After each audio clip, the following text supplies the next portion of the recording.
Balik kusina na naman ang lola ninyo kasi nagutom ako. Magluluto ako ng beans at saka king prawns with my homemade longganisa. So, itry natin tong bagong recipe ko. Lutong bahay lang ito guys, pero kung magustuhan nyo, that's really cool. So, let's start to cook now. So, mag-start na tayong magluto.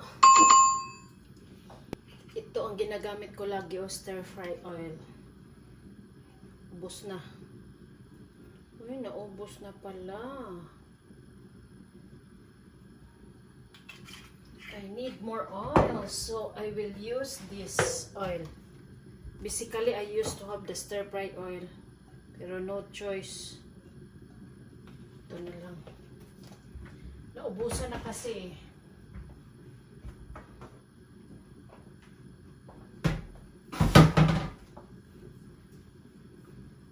Uunahin ko is yung garlic. Yan.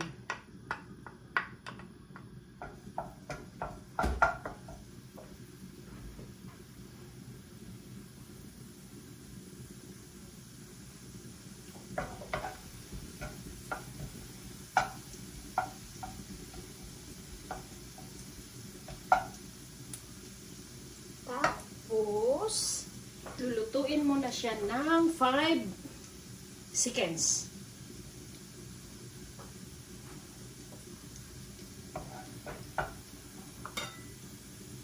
Onion. Ayan.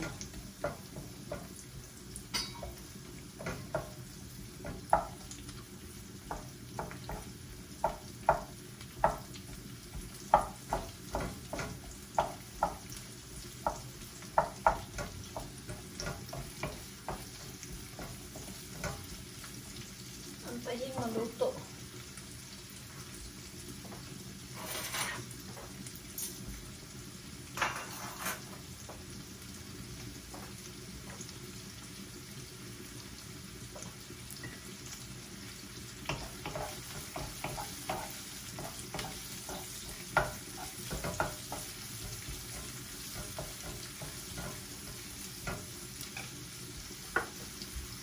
Isunod ko yung sausage. Itong sausage na luto gamit ko, ako lang ang gumawa nito. I make my own longganisa. But it's frozen anyway, that's why slice ko siya. Kaya ganyan ang nangyari sa kanya, hindi naghiwalay.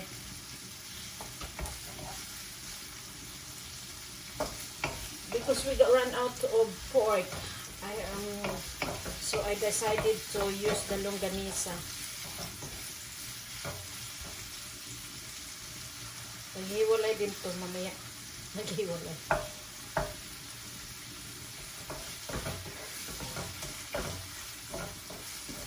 Pati din yung king prawns ko is frozen.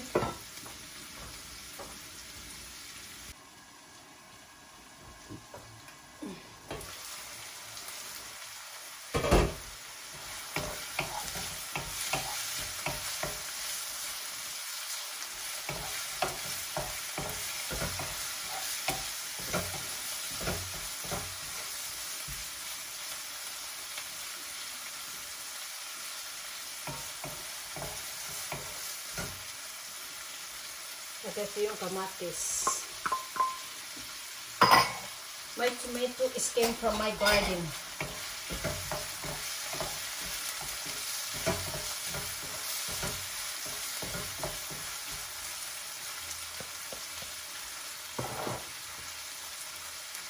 Ilagay ko itong vegetables cubes.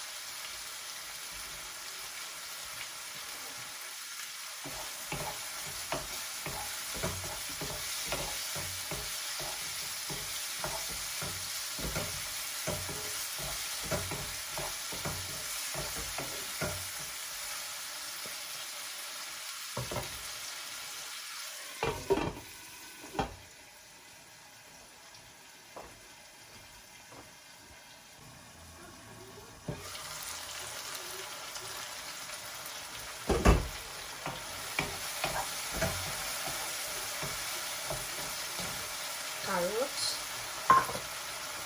Ito, isama ko na lang siya dahil frozen siya. So, ayan, magsama na lang sila dyan. Kasi frozen siya eh.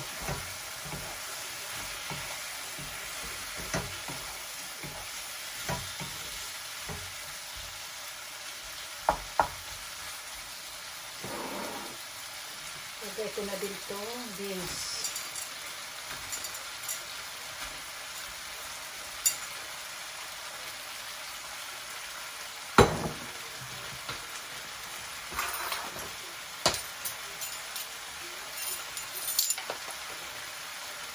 Pepper.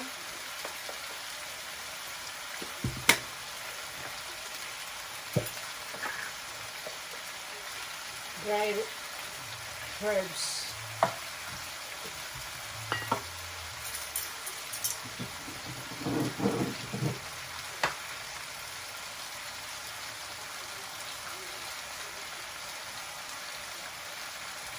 Pesos ang ginagamit ko kasi hindi ako gumagamit ng mga magic sarap. So, ito pang timplang pesos. Substitute with salt.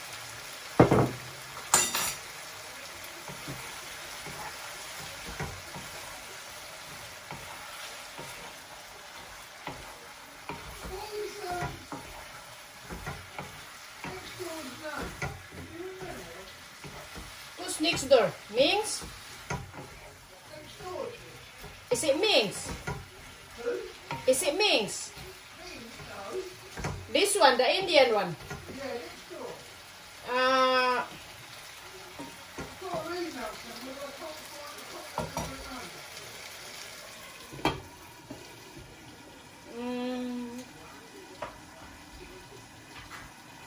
can remember her name.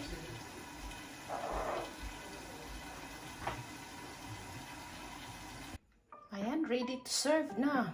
Ito ang dinner ko ngayon. Ay, nako. Talagang marami akong makakain ito ngayon. Thank you for watching, guys. If you like this video, please leave a comment below. And don't forget to subscribe, like, and share. So, this is Ang Lutong Bahay ni Lola.